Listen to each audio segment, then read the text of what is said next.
ខានតែងកំណាប់ហើយសរសេរអក្សរហ្នឹងក៏រៀងខានយូរដែរហើយដោយសារតែសុខភាពខ្ញុំក៏មិនទាន់ស្រួលបួលហើយការងារលក់សាវម៉ាវលក់អីហ្នឹងទៅតែហើយចាទៅតែអស់ថ្មីហ្នឹងចាទៅតែអស់ថ្ងៃហ្នឹងចានឹងស្អែកប្រហែលជា100គីឡូទៀតប្រហែលហើយក៏ខ្ញុំមកឆ្លៀតចាសរសេរកំណាព្យលោកពុករបស់ខ្ញុំចាហើយកំណាព្យនេះខ្ញុំបានតែងយូរថ្ងៃហើយបងអូនអើយបើតែងការតែងហ្នឹងប្រហែលជាមួយខែជាងហើយតែងព្រៀងរួចហើយគ្រាន់តែយើងអត់ទាន់បានច្រឡងដាក់ក្នុងសិភៅទុកចឹងណាបងអូនហើយបងអូនឃើញខ្ញុំទៅសេមានដឹងថាខុសថងណាអត់ឬក៏ខ្វះខាតថងណាអត់ចាំបងអូនមកឃើញឃ្លាទី1ខ្ញុំទៅសេអត់ទាន់ចប់ទេដោយសារតែវាជូរបងអូនដឹងស្រាប់ថាអើយយើងទៅសេខ្ញុំទៅសេអត់ដែរប្រើបន្ទាត់ទេអញ្ចឹងពេលខ្លះក៏ត្រង់ជួរពេលខ្លះក៏វាជួរអញ្ចឹងនៅពេលដែលវាទៅខ្ញុំក៏ទុកចោលប៉ុណ្្នឹងទៅនៅឃ្លាទី2បងអូនវគ្គទី1ឃ្លាទី2ធ្វើការនឿយហត់ហ្នឹងព្រោះស្ងួនភ្ងៀមចាព្រោះកូនភ្ងាចាតែដោយសារតែរៀងវាចអានឿយហត់ហ្នឹងតិចទៅក៏ខ្ញុំទុកចោលត្រឹមហ្នឹងព្រោះឲ្យត្រូវប៉ះបើកន្លែងហ្នឹងអញ្ចឹងក៏ទុកចោលត្រឹមហ្នឹងអញ្ចឹងដោយសារតែបទពាក្យ7គឺមាន7ព្យាង្គតែដល់ពេលឃើញតែ4ព្យាង្គបងអូនអត់ប្រហែលជា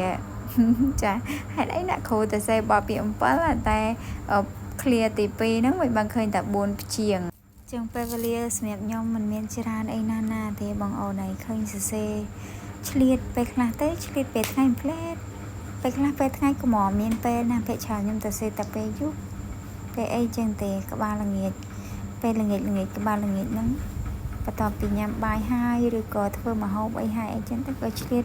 ពេលច្រើនខ្ញុំទៅសេម៉ោងហ្នឹងចាជួនកាលទៅម៉ោង3រសៀលអីចឹងទៅឆ្លៀតផ្លែតហ្នឹងបងអូនហើយគ្រាន់ថាសម្រាប់ខ្ញុំកន្លែងណាក៏ខ្ញុំទៅសេបានដែរបងអូនមិនចាំបាច់អូតអាតុកអីត្រឹមត្រូវអីមិនអង្គុយទៅសេអញ្ចឹងក៏ទៅសេបានដែរគ្រាន់តែថាដូចខ្ញុំនិយាយអញ្ចឹងពេលខ្លះទៅសេបែបហ្នឹងអត់មានបន្ទាត់វាអាចវាមិនសូវមានលំនឹងល្អហ្មងទេបើយើងបានតុកអង្គុយសរសេរគឺវាមានលំនឹងល្អអក្សរយើងស្អាតក៏ប៉ុន្តែដោយសារតែខ្ញុំអត់មានអ្នកគេយាមផ្ទះទេបងអូនអើយផ្ទះខ្ញុំចាអញ្ចឹងអត់មានអ្នកគេនៅផ្ទះអញ្ចឹងគ្រួសារគាត់ទៅជាការអញ្ចឹងខ្ញុំត្រូវនៅមុខផ្ទះអង្គុយទៅសេនៅមុខផ្ទះតែម្ដងបាទឡាញឆ្លៀតទៅអង្គុយទៅសេក្នុងផ្ទះគេមកយកអីវ៉ាន់នៅមុខហ្នឹងអត់ដឹងអញ្ចឹងត្រូវតែឆ្លៀតមកអង្គុយទៅសេនៅខាងមុខអញ្ចឹងទៅបងអូនអើយហើយបើឡានវឺតចឹងបានមកអង្គុយបញ្ចូលសលេងនឹងខាងក្នុងណាបងអូនហើយសរសេរលើกระดาษនេះគឺกระดาษគូគំនូរឯបងអូនដោយសារกระดาษហ្នឹងវាធំ